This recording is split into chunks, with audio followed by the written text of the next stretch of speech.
ഇപ്പോൾ മുഖ്യമന്ത്രി ഇന്നിപ്പോൾ ഒരു ദേശീയ പത്രത്തിൽ കൊടുത്ത അഭിമുഖത്തിൽ പറഞ്ഞിരിക്കുന്നത് ഈ ആരോപണങ്ങൾക്കൊക്കെ ഉയരാനുള്ള കാരണം ഒരു സ്വർണ്ണക്കടത്ത് ആപാലപ്പണക്ക് പിടിച്ചതിന്റെ അസ്വസ്ഥതയാണെന്നാണ്. ഇപ്പൊ ആവർത്തിച്ച് അയാൾ പറഞ്ഞുകൊണ്ടിരിക്കല്ലേ. ഇതൊക്കെ എന്താണെന്നില്ല ഈ ജനത്തിന് അറിയില്ലേ? 3.5 കോടി ജനത്തിന് അറിയുന്ന ഒരു വസ്തുതയാണ്. സഖാക്കൾക്ക് കൃത്യമായി ബോധ്യമുണ്ടല്ലോ ഈ കാര്യങ്ങൾ.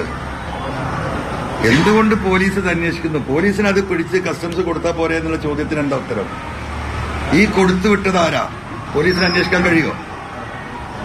ദുബായിലും വിദേശ രാജ്യങ്ങളിലും പോലീസിന് പോകാൻ കഴിയുമോ? കസ്റ്റംസിന് അതിൽ ആക്ടിന്റെ അതിന് സൗകര്യമുണ്ട്, ഇന്റർനാഷണൽ ലോ ഉണ്ട്. ഈ കൊടുത്തു വിട്ടവനെ പിടിക്കണ്ടേ? ഇത് ആർക്കാണ് കൊണ്ടു കൊടുക്കുന്നത്? അത് പോലീസിന് പിടിക്കാൻ കഴിയും. പക്ഷെ പിടിക്കുന്നവനെ കൊണ്ടു കൊടുക്കാതെ ഹൈസന്റെ ഇവന്റെ ഏജന്റിനെ ഒരാളെങ്കിലും പോലീസ് അന്വേഷിച്ചോ? എന്താണ് മുഖ്യമന്ത്രി തലക്ക് വെളിവില്ലാതെ പറയുന്നത്? ഇതിന് തലക്ക് വെളിവില്ലാന്നല്ലേ ഇതിന് പറയാ? ഇതൊരു പ്രപഞ്ച സത്യമായി നിൽക്കല്ലേ? ഒരു കേസും ശിക്ഷിക്കാൻ കഴിയില്ല. 102 CRPC ആണ് ഇവർ പിടിക്കുന്നത്. കസ്റ്റംസ് ആക്ട് പ്രകാരം 108 മൊഴിയെടുത്തെങ്കിൽ മാത്രമേ ആ മൊഴി വാലിഡാണ്. ആ മൊഴി എടുത്തു കഴിഞ്ഞാൽ കസ്റ്റംസിന് ഈ കാര്യത്തിന്റെ എവിടുന്ന് വന്നു, എവിടെ എത്തി, ഇതാർക്ക് കൊടുത്തു, ഈ 3 ആളെയും ക്ലബ് ചെയ്തുകൊണ്ടുള്ള കേസാ വരിക. ഇന്നത് രാജ്യദ്രോഹ കുറ്റായി. അപ്പൊ ഇതെല്ലാം പ്രപഞ്ചമായി നിൽക്കുകയാണ്. പിന്നെ മറ്റൊരു കാര്യം, ഈ സ്വർണം ഒരുക്കാൻ ഇപ്പൊ ഇവരീ പറയുന്നുണ്ട് തട്ടാന്റെ അടുത്താണുള്ളത് സെറ്റിൽമെന്റ്, ഇത് അസസ് ചെയ്തിട്ട് കൊടുക്കുന്നത്, അപ്രൈസ് ചെയ്തിട്ട് കൊടുക്കുന്നത്. അത് ചെയ്യണമെങ്കിൽ ഒരു യൂണിറ്റിന് 6000 റുപ്യ കൊടുക്കണം. ഇപ്പന്റെ ചാർജ്, ആർക്ക് തട്ടാന്റെ ചാർജ്. അപ്പൊ ഞാൻ കണക്കൂട്ടി നോക്കുമ്പോൾ ഏകദേശം 16 ലക്ഷം റുപ്യോളം ഇതുവരെ പിടിച്ച ഈ കേസിന് തട്ടാന് കൊടുത്തിട്ടുണ്ട്. ഇത് ഏത് ഫണ്ടാണ്?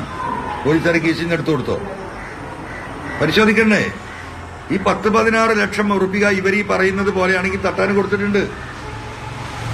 തട്ടാന്റെ കാര്യത്തിൽ ഒരു എന്താ പറയാ, തട്ടാന്ന് പറയരുതെന്ന് എന്നോട് ഏതൊരു സഹോദരൻ വിളിച്ചു പറഞ്ഞിരുന്നു. അതൊരു സമുദായമാണ്, നിങ്ങൾ അങ്ങനെ പറയല്ലേ. അപ്പൊ അങ്ങനെ ആർക്കെങ്കിലും വിഷമം വന്നിട്ടുണ്ടെങ്കിൽ ഞാൻ തിരുത്താണ്. അപ്പൊ ഈ സ്വർണ്ണപ്പണിക്കാരന് ഈ പറയുന്നത് പോലെ 10-16 ലക്ഷം റുപ്യ ഈ ഒരു പീരീഡിൽ അവർ കൊടുത്തിട്ടുണ്ടാവണം. അതായത് ഫ്രീ ആയിട്ട് ചെയ്ത് കൊടുത്താണോ? ആ പൈസ എവിടെ? ആരെയും പൈസ കൊടുത്ത്? പോലീസ് കീശയിൽ കൊടുത്തോ?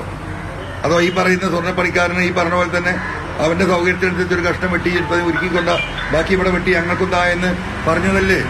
ഇത് പച്ചയായ സത്യം ആവർത്തിച്ച് പറയുമ്പോൾ പിന്നെയും പറയും കള്ളക്കടത്തേറെ സഹായിക്കാൻ നിൽക്കാന്ന് പറയും.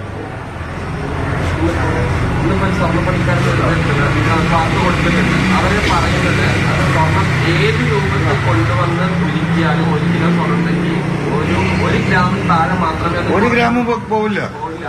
1 ഗ്രാമും പോവില്ല. എന്നാണ് പറയുന്നത്. ആ 1 കിലോ ഒഴിക്കുക മില്ലികള്. കാരണം ഇത് 99% ഗോൾഡാണ് ഈ വരുന്നത്. 99.9 എന്താ പറയാ, 100% കുട്ടിക്ക് അതിൽ പോയിന്റ് അതൊരു എന്താ പറയാ, ഒരു റിസ്ക് കവർ ചെയ്യാൻ വേണ്ടിയിരുന്ന ശരിക്കും അത് 100% പ്യുവർ ഗോൾഡാണ്. അത് ഒരിക്കൽ എന്താവാനാണ്? അതന്നെ ഉണ്ടാവും. അപ്പൊ ഇതിലത് ഒരു വസ്തുതയില്ല. 1500 ഗ്രാം പാന്റിലും ട്രൗസറിലും തേച്ച് കൊടുക്കുന്ന ഒരിക്കൽ ആ ഡ്രസ്സിന്റെ കണക്ക് ആരാണ്? എന്താണ് ബഹുമാനപ്പെട്ട മുഖ്യമന്ത്രി? ഇനിയെങ്കിലും അദ്ദേഹത്തെ ഈ പറ്റിക്കപ്പെടുന്ന അദ്ദേഹം ഇനിയും എന്താ മനസ്സിലാക്കാത്തത്?